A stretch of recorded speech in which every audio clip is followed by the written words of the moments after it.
Hey, what's going on everybody, and welcome to another Japan video.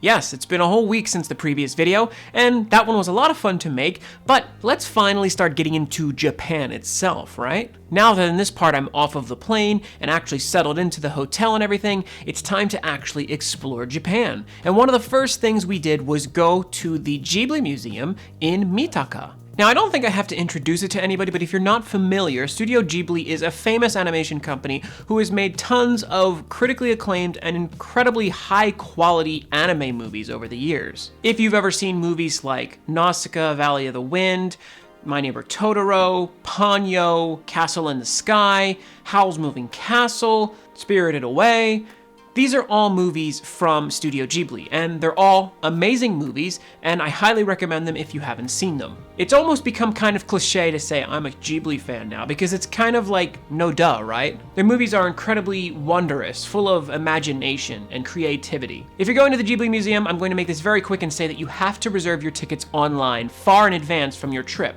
You see, they go on sale a month in advance. You can buy them online for the next month. But the problem is that sometimes within that first day, they sell out pretty much immediately. I'll give you a pro tip. If you don't want to go through the pain of trying to buy them online, you can actually pay a travel agency or, other websites will actually go ahead and buy a surplus of tickets, and you can ask them for a specific time and stuff like that. I actually did this myself. I wound up spending quite a bit more since the initial ticket is usually only 1,000 yen. I actually wound up spending like 3,000 yen per ticket. So I paid quite a bit, but I was able to reserve the exact time and day that I wanted to go, which was great, but it was also incredibly packed. So if you are going, be wary, it will be full. And if you are going, be sure to be there within a half hour of your window, because if you're over a half hour late, they will not let you in. So be on time, get in there, and enjoy the place for as much as you can, because you only have a couple of hours to actually explore the museum. Now, the day started by taking a train to Kichijoji Station. And it was a nice place. We went ahead and decided to forego taking a bus and instead walked. This is something that I did a lot in Japan. Rather than take buses for specific distances after you get off of a train, sometimes it might only be like a 20-minute walk to get somewhere, which I think is perfectly fine. One great thing about walking distances in Japan is that along the way you will typically find attractions that you might not have found if you took a bus. That being said, we did walk the distance from Kichijoji Station all the way down to the Mitaka Ghibli Museum. It was great doing this because we actually came across this very foresty green area, which was wonderful. And according to the map, it says that there's a zoo here, so I'm not quite sure. I wasn't able to find it because we were in a time crunch, but going through the forest was really nice. Or I guess it wasn't a forest, it was just a nice lush park. But there was something interesting that came upon me while I was walking through this park. Eventually, I stumbled across this man, and he was gyrating.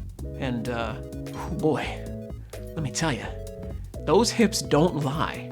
After our morning calisthenics class, we decided to keep going, and eventually we came across some signs that showed us we were going the right way. Now, after a bit of confusion, we found our way out of the park and finally found the actual giant Studio Ghibli Museum sign, and we were there. We were where we needed to be. And upon first entering, you'll notice that it's very colorful. There's a huge, bright yellow building, and there's even a ticket booth where you can't buy tickets, but you can see Totoro there. Unfortunately, the sun was so bright this day that it was almost impossible to get a good shot of Totoro, and thus the reflection was cursing me. Still, I was able to see the dust sprites in the front of the booth, and that was pretty adorable. Like I said though, the area is very well preserved, and this is part of because Hayao Miyazaki is super into eco-friendliness. The building is completely overgrown in moss, and it's really pretty looking. And the building itself is interesting. It's very not traditional looking, but it certainly looks like something out of a Ghibli movie, I'd say.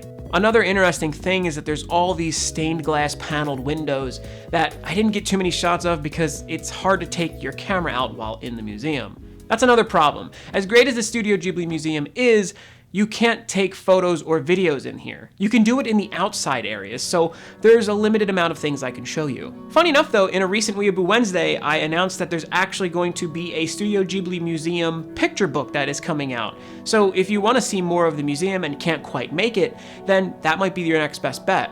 Now, some things I can show you is this big old cube that was outside. and it's engraved with all this crazy looking characters and really interesting looking. Outside, actually, on top of the roof is this pavilion of, plenty of plants and stuff like that, and then of course the few landmarks up there. Another cool thing is the giant robot from Castle in the Sky. He's there, he's dope, he's big, you can stand next to him, you can even flex if you want. Hey, I did it, but whatever, what are you gonna do? And then there's this really cool spiral staircase. It's like a big cage. It takes you up to the roof and everything like that. There's even a cat bus inside that the kids can play in, and there were plenty of children inside the cat bus playing around with a huge tub of dust sprites, and they were all just playing with them and throwing them around, and it was adorable. I wish I was smaller so that I could get inside there myself. But still, all this stuff is super nice. Everything here is just super beautiful. There's really no telling how much detail goes into this place, and it's upkept very well. Obviously, part of the attraction is that this thing has been maintained over the years in such a way that is just absolutely breathtaking. The Straw Hat Cafe is great. You can go in there and get some food, of which I did. I got like an ice cream soda, which was delicious, and I drank it way too quickly. I also got a katsu sando. It was amazing. Everybody there was enjoying their food. There can be a very long wait, but if you're there, you might as well do it because it's kind of a once-in-a-lifetime experience. It's really hard to get tickets, and sometimes going back is not quite in the schedule. Now, with all that said, I didn't take that much footage here, obviously enough because of the restrictions. There are people that do go in there and try to sneak footage and all that, but I wasn't going to get myself in trouble and get kicked out. It really just isn't worth it. Plus, a lot of the stuff, like I said, is hard to capture on camera. I also think I lost some footage because I can remember actually doing a lot more than what I have here. And I don't know, maybe I lost some footage. It could be. Possibly there was a typhoon. Now, the day was still not over because we got to see a little movie. There was a little animated short where you could go to a theater. They gave you a ticket to go see it with your actual admission. We went and saw some movie about a spider. It was super cute. But the day was still not over because while looking up things to do in Mitaka, one of the things that was directly across the street from the Ghibli Museum was the Kotori Cafe, which is a really cute themed cafe, which of course Kotori means bird, so it's the bird cafe. You go in there, everything's bird themed, it's super adorable. They bring out your food in a bird cage. You can order drinks, buy donuts, and then of course you can get what's called fluffy time, in which you can go into a very small pen and play with a bird, or kind of just let it sit on your hand and scream at you. I did this, it was fun. The bird shouted Umi-chan, which is its name, and it kept climbing on the lady's head. It's actually really cool. You can just sit there and eat your donut, drink your drink, and just watch the birds in the window, because you can actually sit right there in front of the one bird pen, which is great because there's a ton of different little tiny birds in there all flying around. And there's multiple Kotori Cafe, so a couple different ones offer different things, and this one was quaint and cute. Again, I think I lost footage because I don't have half of this crap either. But that's it. I'm going to stop it right there because the Ghibli Museum in and of itself is a pretty big thing, and the next thing we're going to do is so interesting and something that I am really excited to finally bring. So if you did like this video, make sure to leave it a like, comment on the video, and tell me what you thought of the Ghibli Museum. Have you ever been there? Do you want to go? If you haven't already subscribed, make sure to do so because I'm constantly uploading new videos. And go ahead and click this right here because that is the previous Japan vlog, and I'm going to go ahead and put something right here as well, which is going to be the Weeaboo Wednesday that talks about the Ghibli picture book. So make sure to check all that out.